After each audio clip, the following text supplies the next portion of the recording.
Okay, we are live here. It is July 12th, 2023. This is Infinite Plane Radio, open phones for open minds. Phones aren't open yet, although the router is on the way. So we are going to be full-blown open phones all night, starting likely tomorrow, 24 to 72 hours before my service gets started. I'm just, again, waiting on a piece of hardware. But in the meantime, we have a lot of things to discuss. And I have a number of platforms open, joined here by Benton from YouTube. We're also on Twitch, DLive, and Odyssey. And look, we're going to be expanding incrementally, step by step, crawl, walk, run. We're still in the crawl phase, but we're about to start walking. We will have TikTok. We will have Rofkin. We will have likely Rumble. Not sure. I mean, some of these platforms are just designed to be honey traps or to cause people who can see what's going on to self-segregate, and then they can be annihilated once they're marginalized. It's a trap, as Admiral Akbar says, and I'm not falling for it. Rumble is probably going to go down. Unfortunately, something's up with Odyssey, with the library versus the SEC, and it looks like there's something going on there as well. But none of this is unexpected. Joined by Zin Velis, Nicotramas from YouTube, Yurt Mama from DLive. Yeah, we're not backing down from any platform. In fact, we're doubling down. Joined by GCF, thank you for joining. So here are some of the things that I wanted to talk about tonight. One, I kind of wanted to get into the Sound of Freedom, which I haven't seen yet. And I may want to go watch it tomorrow just to review it before I say very much more. But what I can say about it is that it ties into the QAnon mythos because of the main character actor. And the theme of rescuing children fits in this very partisan way, which suggests that it might just be political. It might just be more or less a movie pretending to be based on a real story. Are they actually saving anybody? And there's a lot of virtue signaling attached to this, where if you're not promoting it, you're therefore a groomer. And it seems really kind of shilly, very much so. And what's more, they're claiming that AMC, who owns all these theaters or is owned by BlackRock, AMC is actually sabotaging all the premieres. Like the air conditioner is not coming on, they're not turning off the lights, making it seem like there's a conspiracy for you not to go see it, which is excellent marketing. Kind of like the other day I drank a Prime before I went running. And apparently the Prime is like 6 cups of coffee. It's a Logan Paul thing. I didn't know. It's too late to get my stomach pumped. Logan Paul is just scum.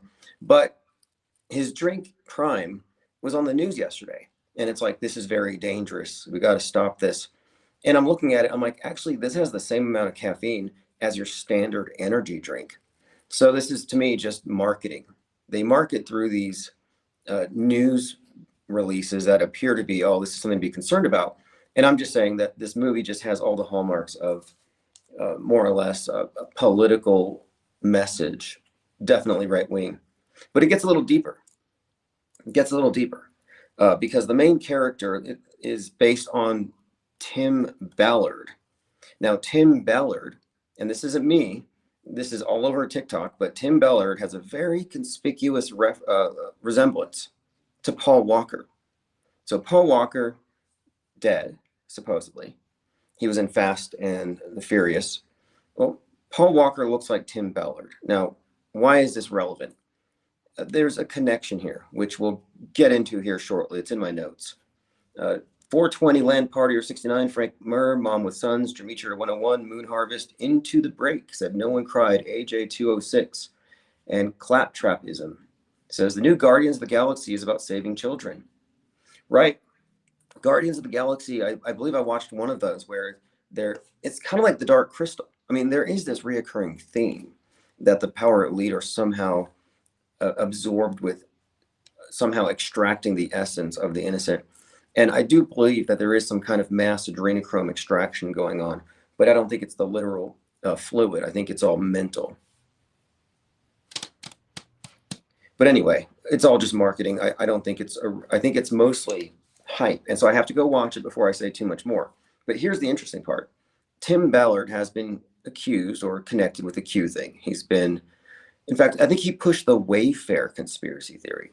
Like Wayfair, you pay $50,000 for a file cabinet and it arrives and there's a kid inside of it. The kind of place Ellen DeGeneres would shop at. Well, it was all conspiracy. Wayfair is not really used to transport lost kids. Well, Tim Ballard kind of got behind that.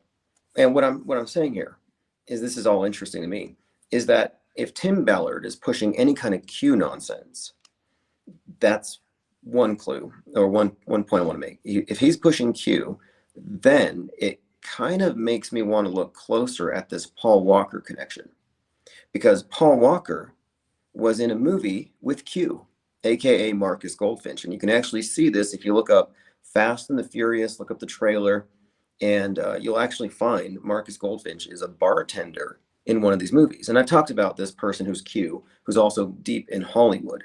And so I'm just pointing it out. There's a fascinating connection here that may go deeper. We're just starting to look into it. Joined by Rocco Calzone. Thank you for joining. Aloha. Okay, airplane reptilian. So there was that drama about the lady on the airplane who was talking about how the guy next to her was not a real person. And some people thought, okay, reptilian. And then there was another witness who said he saw the guy's eyes wink at him vertically.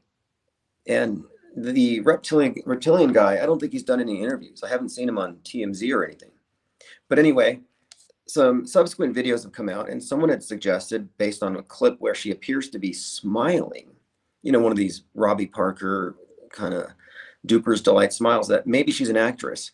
And I've seen some references to some websites that resemble her, and it appears that she might be an actress. And what's more, this might actually be a drill. The lady getting up on the plane, acting nuts, that might be a drill. I kind of wonder if the same is for the 33-year-old guy who was trying to open the plane door. This year there were two separate occasions where there were 33-year-olds, one in America, one in Korea, that were trying to shut down a plane by opening the door. Claptrapism says people named Tim are always sus. Unless it's Timothy McVeigh, right? A lot of people love McVeigh these days. Another one of these conspicuous 33-year-old martyrs. Ollie Goering says mail-ordered brides is real, but it involves willing potential brides mostly. Right. Mail order ball and chain. And yeah, that is a thing. It's kind of a fetish among the right who are, this is the thing. There's been this talk about the trad wives and how Nick Fuentes, who's like 26, he says, he's basically, there's some 12-year-old out there who's going to win the Nick Fuentes lottery, because when he's 30, he's going hunting for a 16-year-old. And the 16-year-old be a trad wife. So the incels are only incels because they're saving themselves for these traditional wives, because American women are corrupt. They wear tight clothes at the gym, and they can have abortions, and they vote, and they're not chained to the kitchen sink. So this trad wife thing is also not that new, because previously the right really seemed to fetish mail order brides. In fact, there's a book by Henry Maykow called A Long Way to Go for a Date, all about how he had to go to the ends of the earth to find a subservient woman. Just MAGA ban. But yeah, that's very different from Wayfair. Okay, continuing here. Elon Musk, we talked about how Musk, the cyborg, and Zuckerberg, the android, are going to have a power cord measuring contest. But Musk seems to try, I think he's trying to distract himself, because he went pretty low in some of his personal attacks against Zuck. And now he said he's going to start a new company to discover the mysteries of the universe. It's called XAI. Yes, XAI. Yeah, I'd like to know something, Musk. Please explain to me how, once you reach the Kármán line, seemingly everything turns to pixels. Like, do we live in a Minecraft universe? Is this actually a sim? Because nothing else can explain the CGI special effect glitches we're seeing, unless the space agencies are lying, which is a huge accusation. It's a pretty harsh indictment. And I was actually in a Twitter argument a little while ago with somebody about January 6th, and I'm trying to let them know Ashley Babbitt's not dead.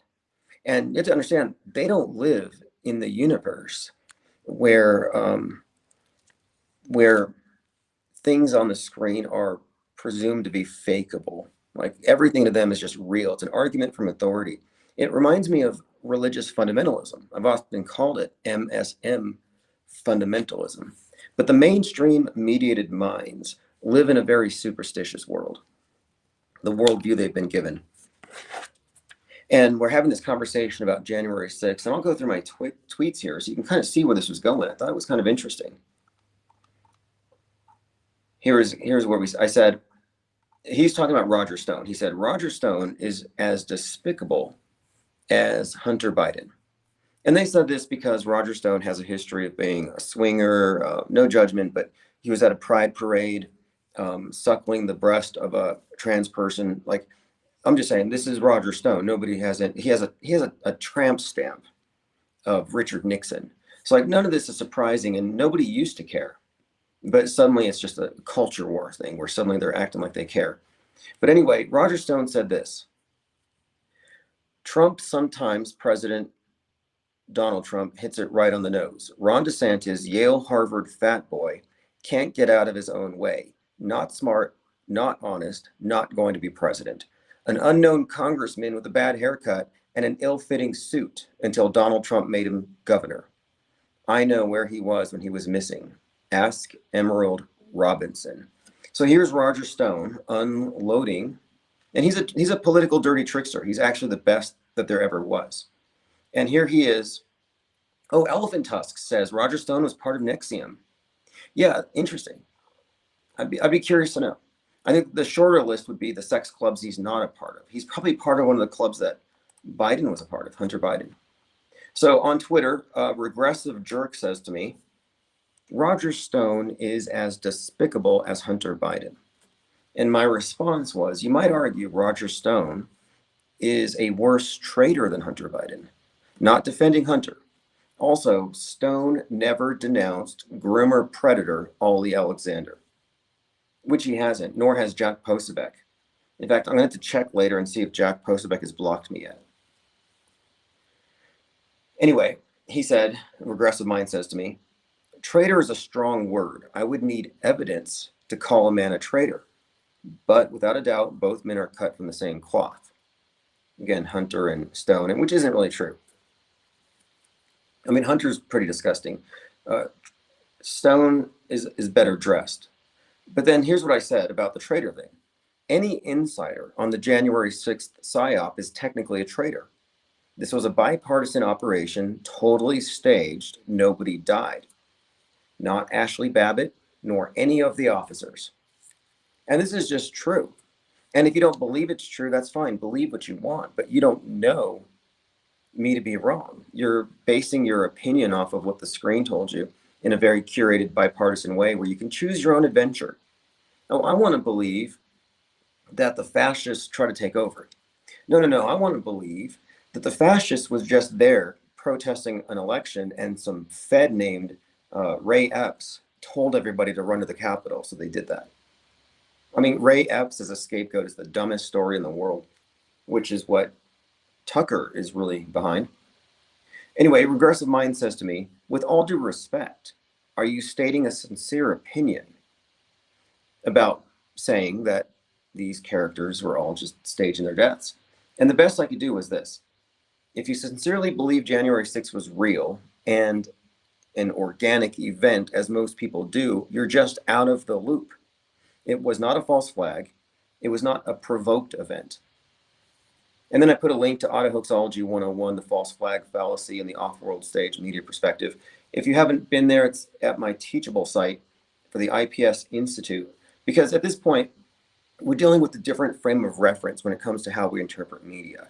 And I'm not judging them. And they can call me tinfoil hat, but I'll be like, well, your head is literally in a box. And this whole thing is very interesting. You know, I reviewed that movie, Asteroid City. And when the alien descends, everybody actually have their heads in boxes to observe some stellar phenomenon, but they got the cubes on their heads when a hexagram UFO comes down with a big cube shape on it. But yes, if your frame of reference is that black cube, then the elite control your mind. And again, I said, Ashley's not dead. There's evidence in the form of video that demonstrates January 6th was a total PSYOP start to finish. But instead of refuting or asking for evidence, these Twitter users post emojis and memes of Robert Downey Jr., an actor, rubbing his face. So they're just emoting. And that's cool. You can emote, but emotions are not tools of cognition, and you still don't know what's going on, especially if you think Ashley Babbitt's dead. And you can make your arguments from ignorance. You can say you're a believer, and that's fine. I agree with you. You are a believer. And there's a huge difference between a believer and a knower, and it's a choice. It's a choice between ignorance and going with the flow, lying along to get along. Unwittingly or not, most people are liars to the extent that they go along with the promulgated lies. That's the nature of the lie world order. Honesty dies. I mean, it's like, what is it? The first casualty of war is the truth. And we are in a perpetual psychological war. Nada 25 says Roger Stone and Henry Mad Cow, misogynist closet Mossad agents. Henry Maycow was a child actor, and he created a game. What was it? What was the game that Henry Maycow created? Was it the one with the numbers? Anyway, Henry Maycow wrote a book called Cruel Hoax, which is actually kind of decent. He writes about the Marxists and the Masons and the feminists.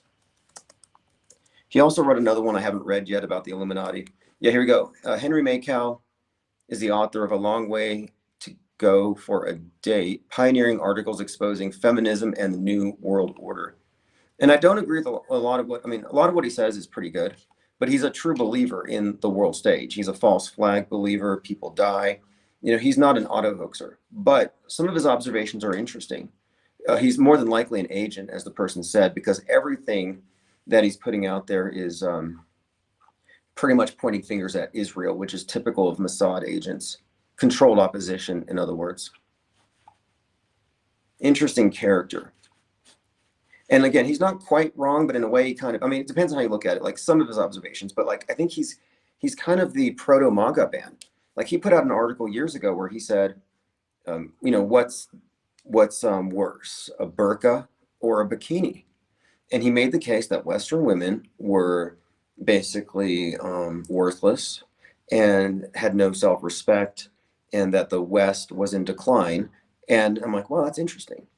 Because the MAGA band today, from Ben Shapiro to Nick Fuentes and others, you can find many of these characters, and it's like they're all given the same memo. Hey, today during your podcast, complain about women at the gym that don't cover themselves. I'm like, what, you want them to wear burqas on the treadmill? Okay, Ollie Goering says XAI could mean glory. Sounds like high, okay, interesting. Yeah, the name of Elon Musk's new AI that's going to solve the problems of the universe is called XAI. Can they make an AI smart enough to figure out that space is fake? I mean, really, think about it. It wouldn't be difficult because the logic that goes into supporting the ball Earth actually does amount to an argument from faith after a certain point. Elephant Tusk says, a side note, Stormy Daniels was also branded NXIVM. Okay, I'm going to have to do a deep dive into NXIVM because there's some interesting Scientology connections. And then there's that one individual. Wow, there's so many. But Stormy Daniels, obviously stage character. She was the reason why Trump was brought in on 4/4 on the 55th anniversary of the MLK assassination. And it was the Q drop 55 that said something about the storm is coming. And the name Stormy Daniels, was all connected to the Trump narrative of bringing him out on that date. And one other thing about Stormy Daniels debunks a lot of the people who say that all famous people are the opposite sex that they pretend to be, like Trump's a woman. Okay, well, Stormy Daniels has 20 years of video that the people who claim that she's a man have to answer for. And no one has quite refuted those yet. Elephant Tusk says, Tim, what would you say is the overall big picture of what's going on here? In other words, are things headed towards an NWO? Oh, well, good news. The NWO is not coming. It's already here. It's the old world order. You were born into it. They're just updating the stage. So, for example, in the old world order, people believed in sin and the devil. They believed in a wrathful God that would flood you for your sin. And they believed in heaven. In the New World Order, they believe in space, and they believe in a wrathful globe that will punish you for your abuse of the environment. And they believe in the virus, which has replaced sin. And it basically puts the state church, which is the media, and its priesthood, the priest of scientism, in the position of saviors, offering the path, the right doctrines, and of course the salvation dose. So what I'm saying is that this is the old world order being updated for the new age. And right now it's the age of Aquarius. And what characterizes Aquarius is the water bearer, the flood. And the flood is ongoing, and we're experiencing it now. And the flood is actually the information flood. It's an info dump, the Aquarian data dump info deluge. And this is something that is very clear to me just looking at Twitter and TikTok and what they've done, where they've so decontextualized facts that for the most part, reality is fluid. And you can say anything that's 100% true and it won't even shock anybody because they have other ways of what is it, the attention economy they call it. Like there's this point that Richard Mathis had made, or Miles Mathis had made. Miles Mathis had said that the reason why they phased out serial killers is because we don't have the attention span for it anymore. We need mass shooters. We need everything solved in 24 hours. We need everything rapid fire. And I think he's right about that. But as far as the big picture is this. The big picture is the world is under the control of a singular governmental entity that disguises itself as being divided, and its media, and I'm not talking just about the news media, but I'm talking about media writ large, all the entertainment, all the comics, and all the religions are included in this. They're all part of a universal worldview shaping organization. And to me, I describe this thing as the lie world order. You can think of it as a pyramid, and at the capstone, they know what's going on, and their version of reality is the one that we're accepting. And they know what's going on because they know what's true, because they are the liars. And those who are at the bottom of the pyramid, those who inhabit the world stage, the worldview they give us, we're basically having to choose belief systems based on the options they give us. And we don't have access to the truth because it's hidden behind green screens. It's hidden behind psychological operations and NDAs. There is a secret society that runs the world. The dominant world religion of today is scientism and its worldview. But the world state does have a church, and it's the MSM. The space program is actually part of their religious paradigm. I mean, not only is space fake and space travel fake, but it's actually just a way for them to elevate their own priesthood and imprison you within a false cosmography. It's a closed system. And this isn't about shape. Like, I don't say the earth is this or that. I don't care so much as, because from our perspective, it's you experience the world in a certain way. It's stationary and flat. You don't feel it spin. You don't see a curve. Any belief in curve or spin is coming through some sort of a filter. You never actually felt it spin, and many people will say they have, or you've never seen the curve. They'll say, I've been on a plane. Well, I'm sorry, but I've seen U-2 planes with 70,000 feet and you don't see any curve. And I don't think you've been in a spy plane. People will say, well, I see boats go over the horizon. Yeah, your eyes will register boats going over the horizon, but that's because of limited angular resolution. You get some telescopic lens P900, and you can now see these objects, these boats, as distinct from the horizon, which means that if your basis for believing we're on a ball is because of your observations, well, you were basically misled by an optical illusion. And that's an important point, because I think much of our worldview is a result of optical illusions, magic tricks, because the world stage is a magic show, and sleight of mind, which would be the logical fallacies. Okay, going through some comments. Joined by Frank Murr, thanks for joining. Ellen, okay, yeah, here we go. Someone mentions Alan Parsons' project, Eye in the Sky. Yeah, and that album has some references to Sirius the Dog Star, which has everything to do with the cult that runs this place. Like if you didn't know, like this isn't just conjecture. Every New Year's, people are counting down until the ball drops. Times Square. The symbolism there is that the dog star Sirius reaches its highest point at midnight on New Year's, and then it falls. So the ball dropping is the dog star Sirius, the star of initiation, the God star. It's not just the Masons, the Thelemite, all the occultists, the Egyptians. They all base their religion on this thing for some reason.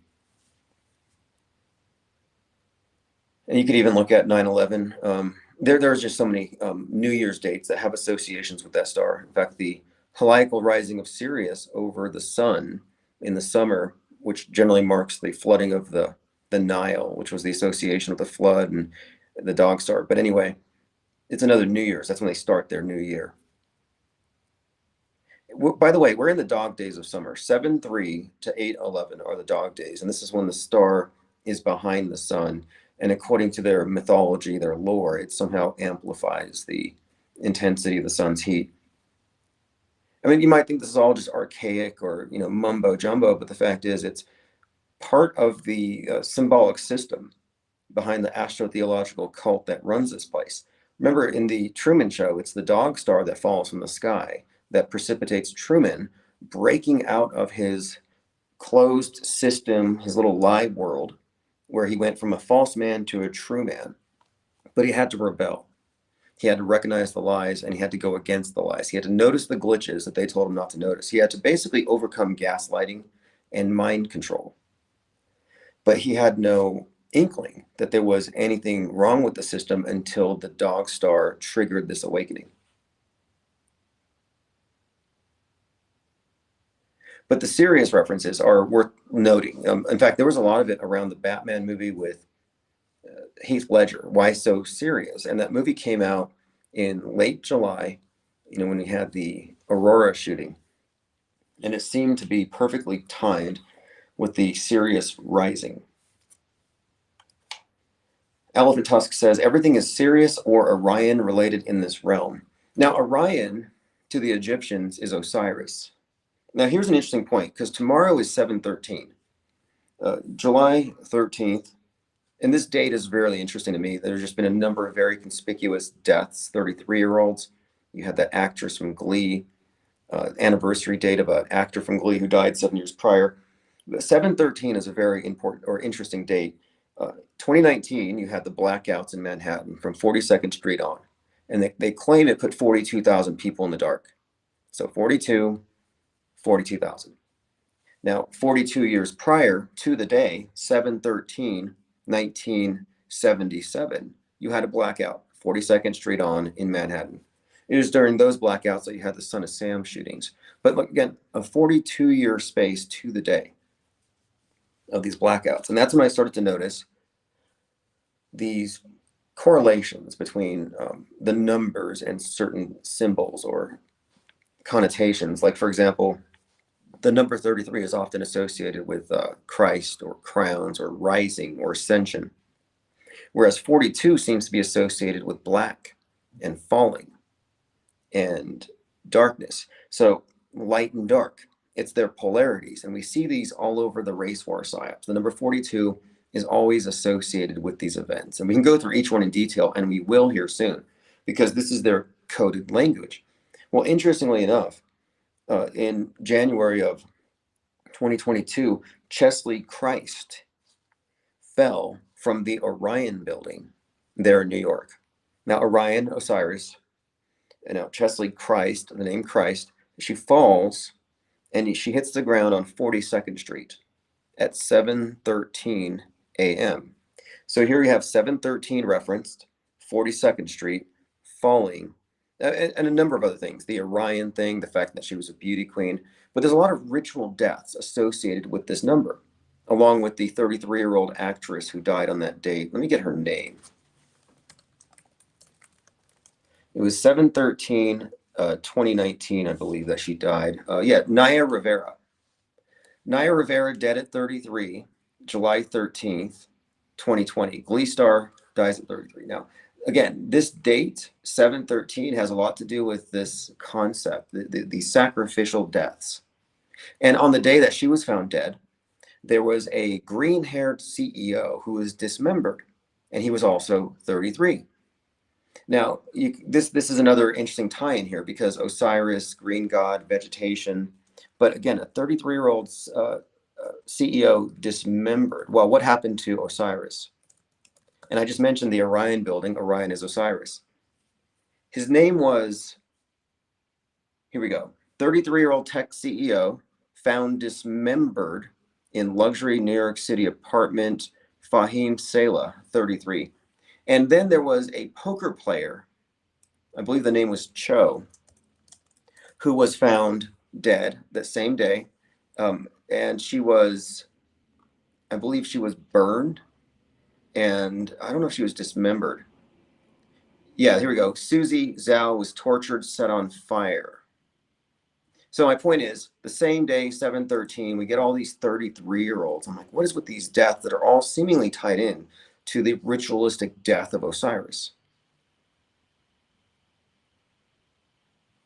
Okay, let's go ahead and continue with your comments. I don't want to miss anything. I see a lot of interesting points being made here.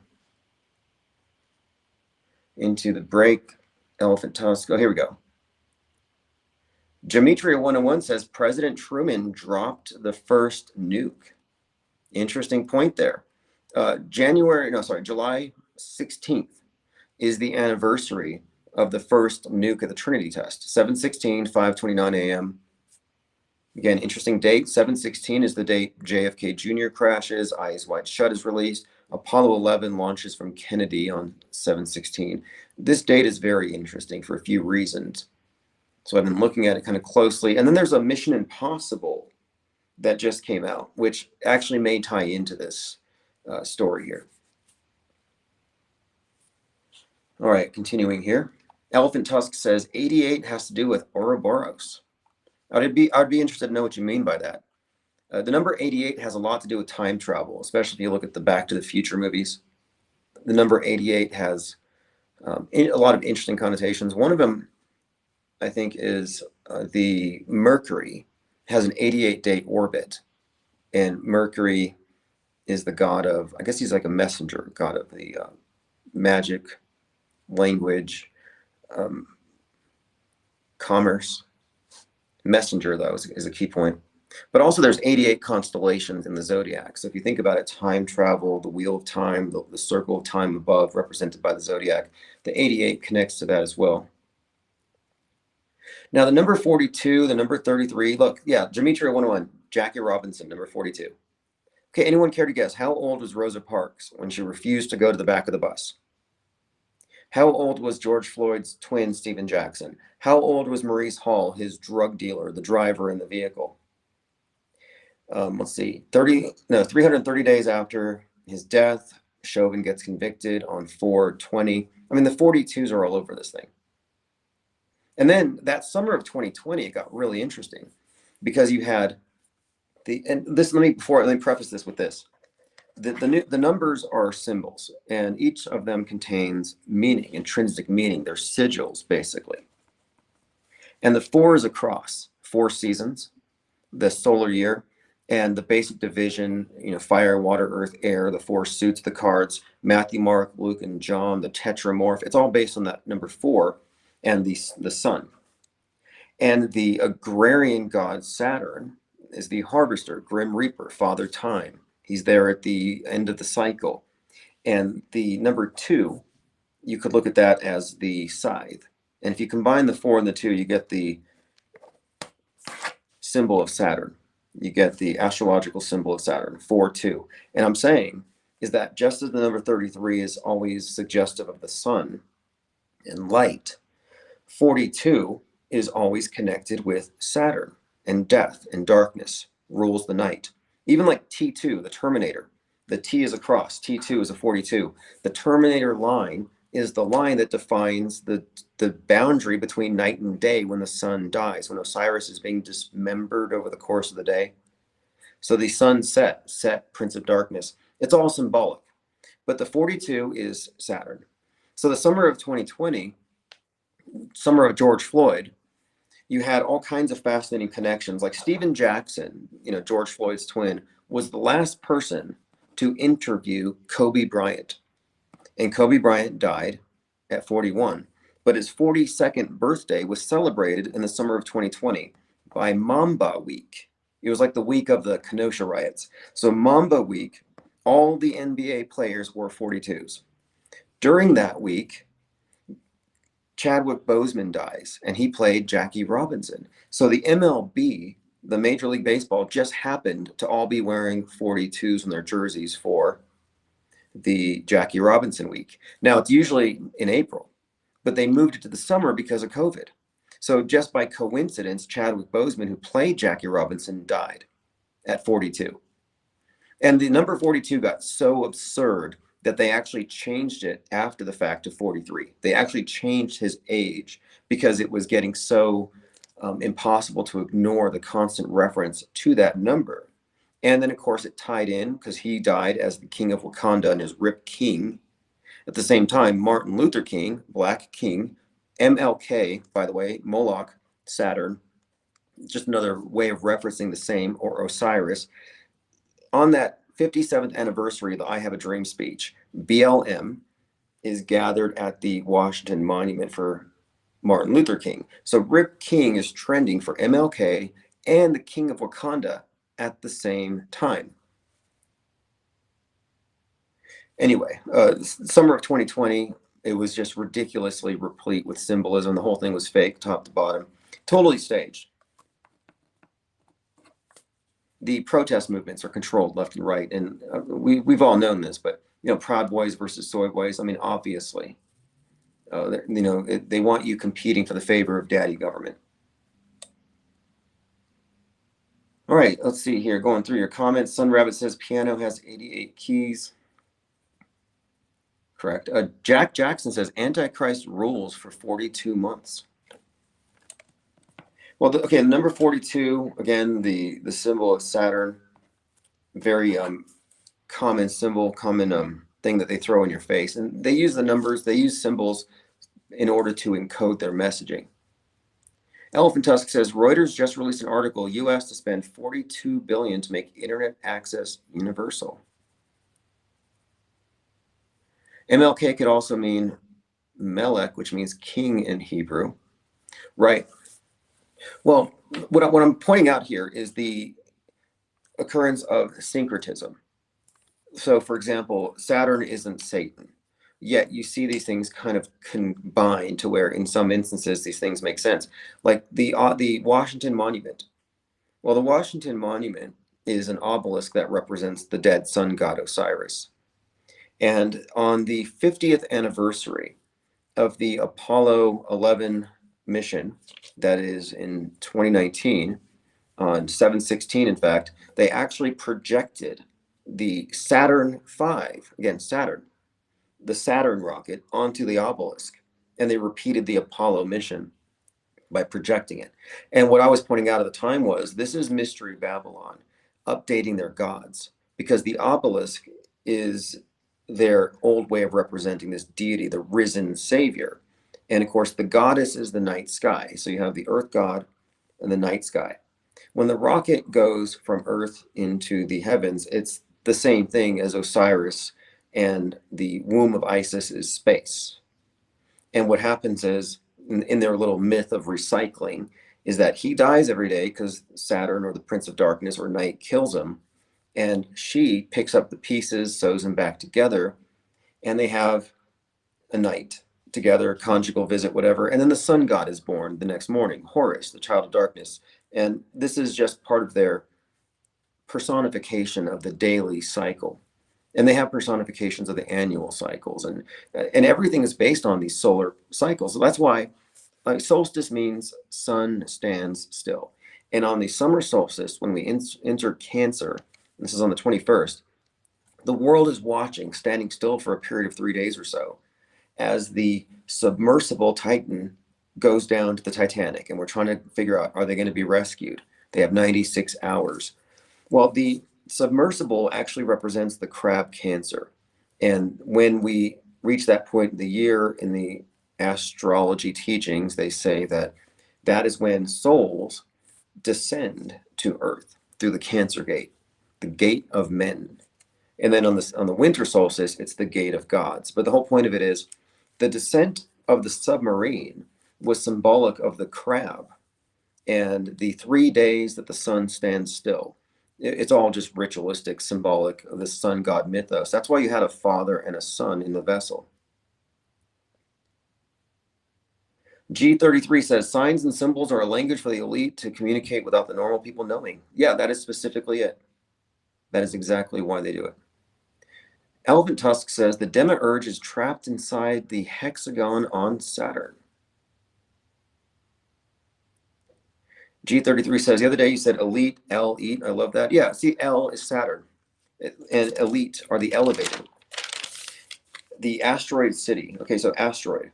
Now, this is all very interesting because I happen to think that the elite have employed a system of indoctrinating us into their religion without us knowing on a very exoteric level where the masses are literally worshiping these old gods.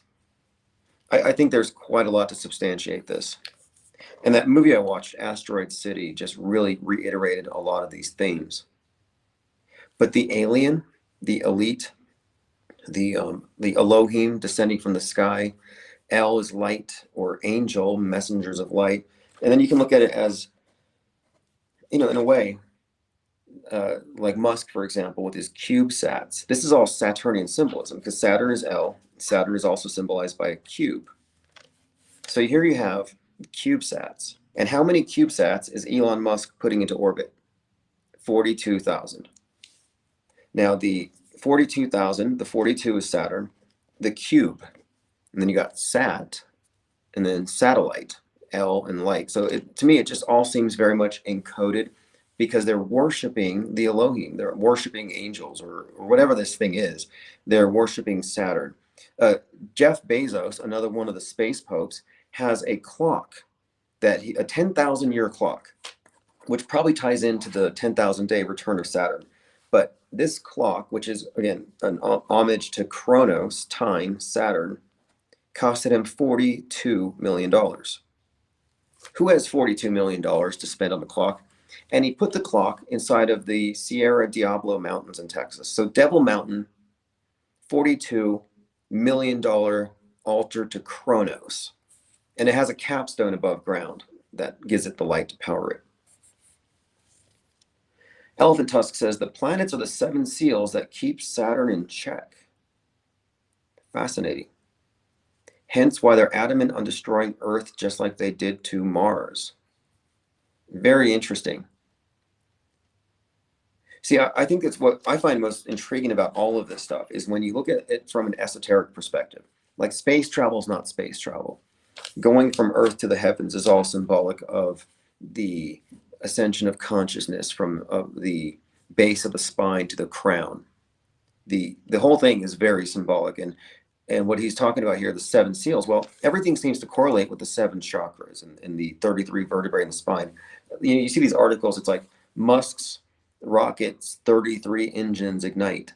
They're always throwing it out there because the rocket is the obelisk and the 33. I mean, it's all symbolic, of course, of the life force and the ascension of consciousness to the third eye, to the crown. It's not about literally going to space or heaven.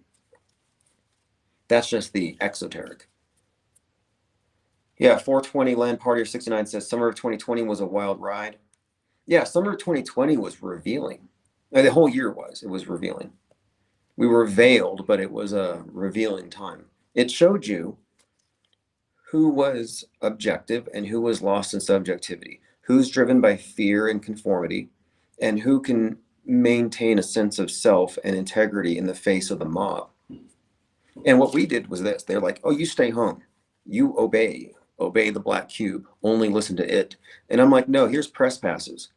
Order a press pass, your media, let's go fact check their claims, reality test their claims. And we found that it was a major league dummy operation, like the dummy decoy inflatable tanks of World War II. It was empty testing centers, empty hospitals.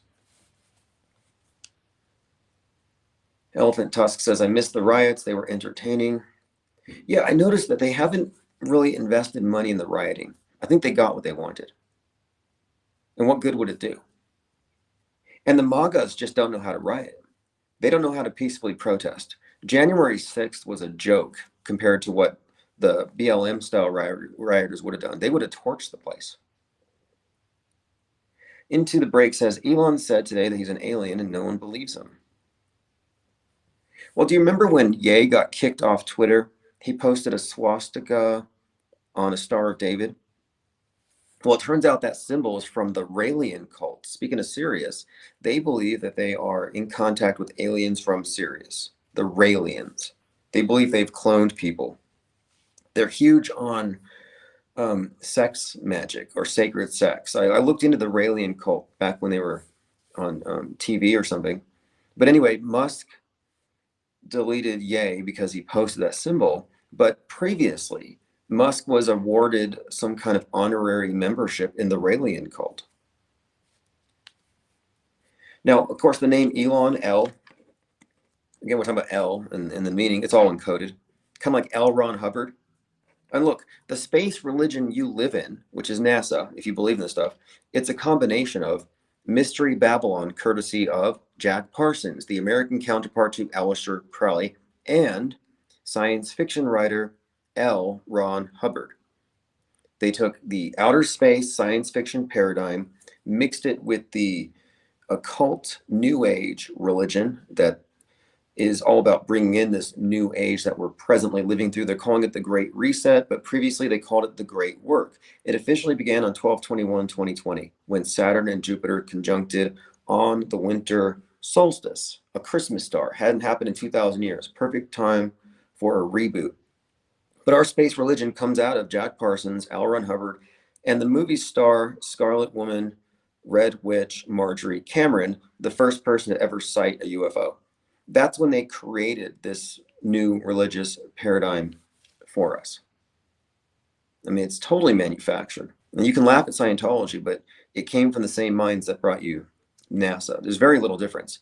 And what's interesting is Scientology's focus on movie stars, because so much about this religious pageantry is about movies. In fact, all of it is. But anyway, the names. The name Elon Musk, these are all just encoded things. In fact, the name Elon, I believe it means oak, like oak tree. And Hollywood. Okay, think about this, Hollywood. The Hollywood is the tree that the Druids get their magic wands from, their Hollywood. And the Druids were known as the word Druid actually means knower of the oak.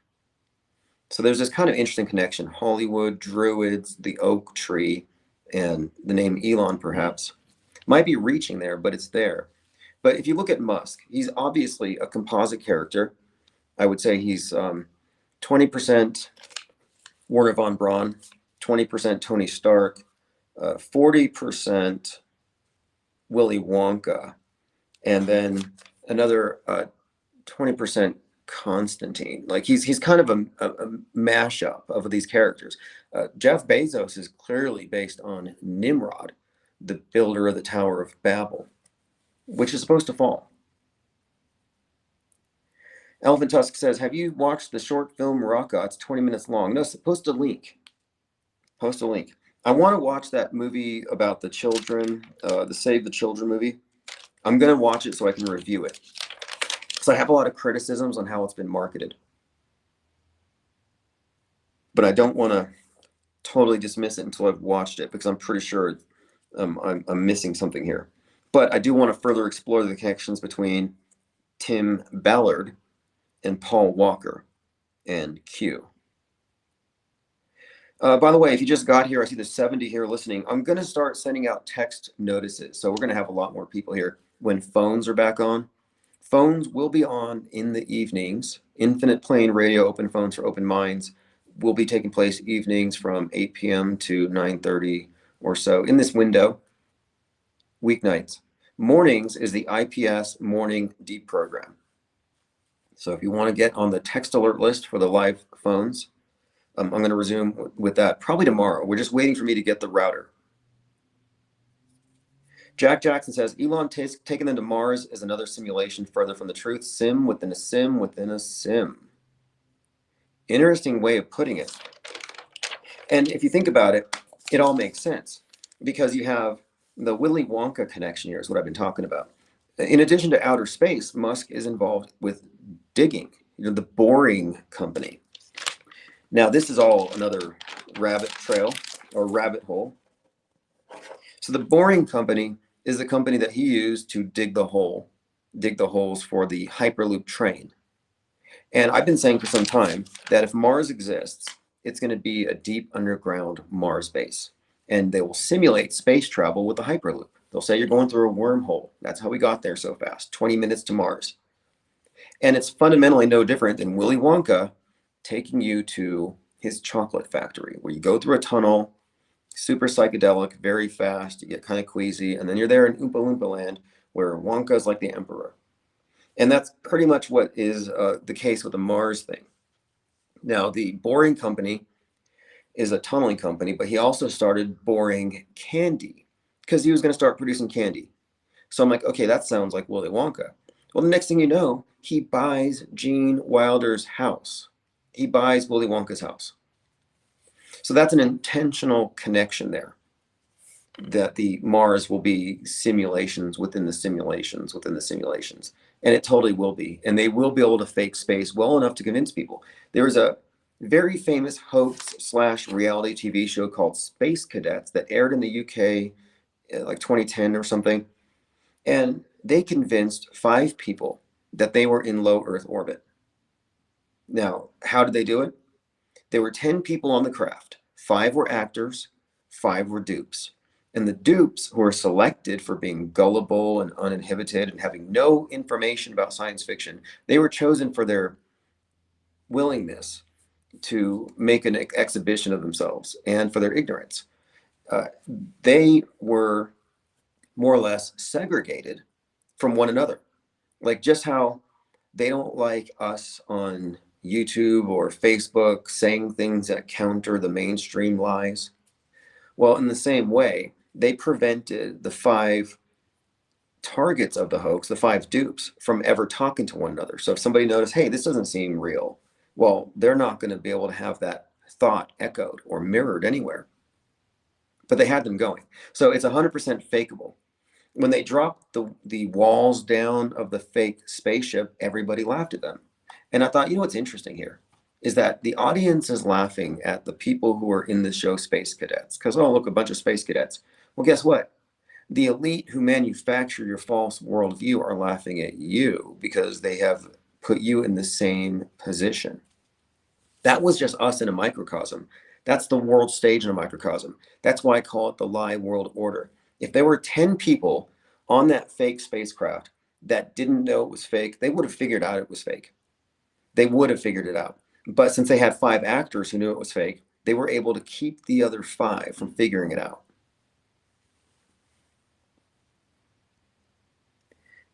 "6079 says Tim is sponsored by Pfizer and the CIA. Yeah, everybody who disagrees with me is a shill.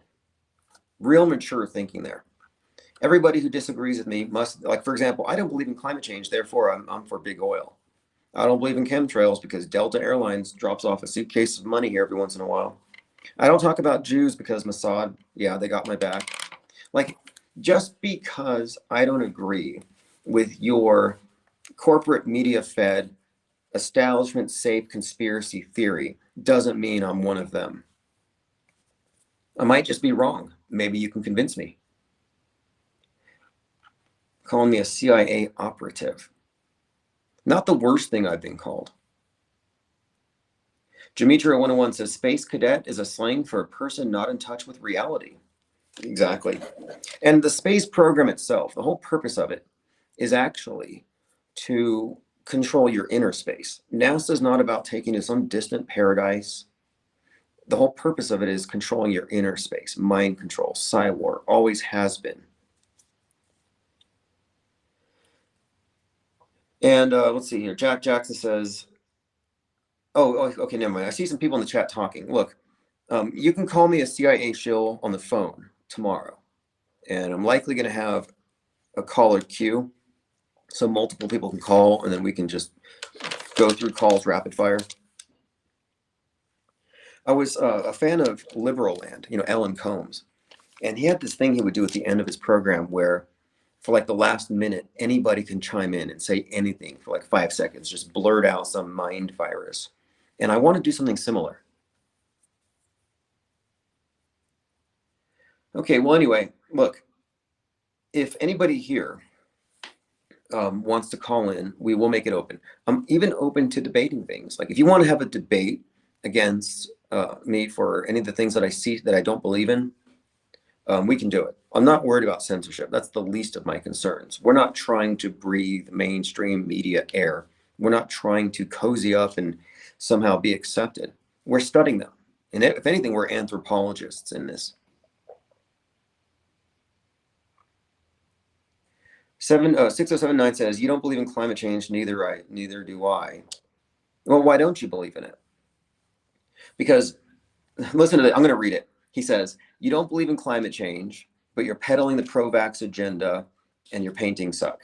So again, it has to be an ad hominem attack or an ad hominem comment or an art review because I don't believe in your agenda. Look, that's fine. I'm just saying that you're brainwashed and you're triggered. Not only are you brainwashed and triggered, but you're being puppeteered by the same people that control the normies. What I'm saying is that the normal worldview, the blue pill, the straight from the screen, mainstream mediated view of things is a dream world.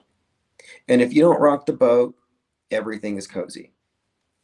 You don't go against the grain, you don't get censored, everybody likes you. But when you start to go towards the fringe, they want to scare you back into the dream world or drag you into a nightmare world where they further control your mind. So once you go to the fringe, you're like, well, now I'm not a normie. Now I think that they're all full of lies and misinformation. So I'm getting the truth from Alex Jones, for example. Well, now you're just a scared version of the normie. The red pill is a fear pill.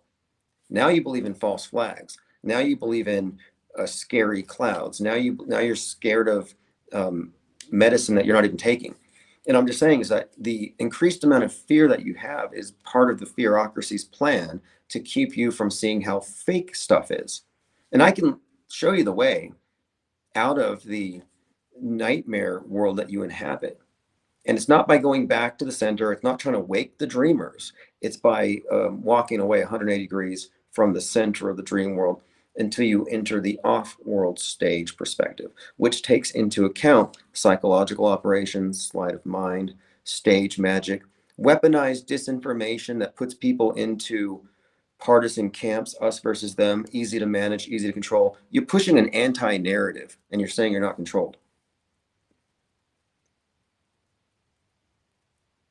He says, I'm a fanboy of Tim. I know you're a CIA or FBI. Face me man to man. I'm not saying put a pipe bomb in my car.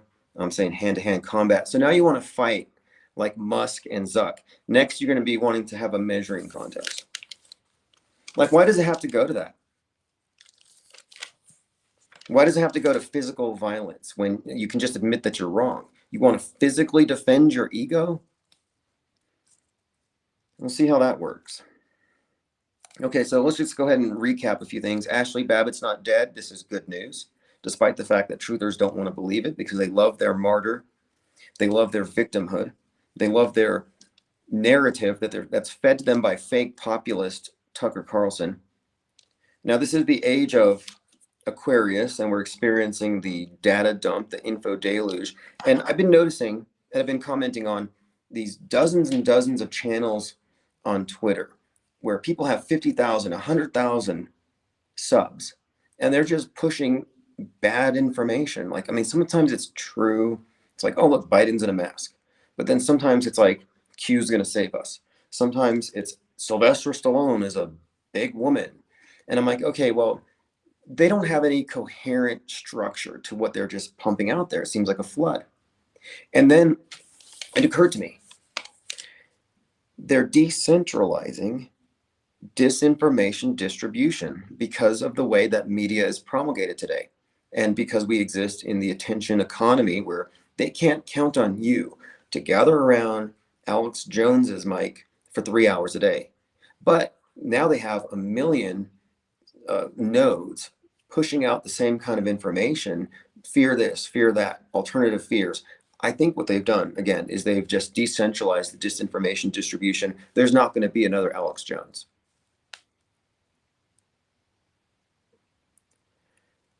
Okay, let's see here. Somebody says, oh, yeah, Agent Smith here, appropriately named, is acting sort of like a Fed. Salty says, Smith, you're embarrassing me. Drop the info. Yeah, look, I'm Smith. You're wrong. You're scared. That's okay.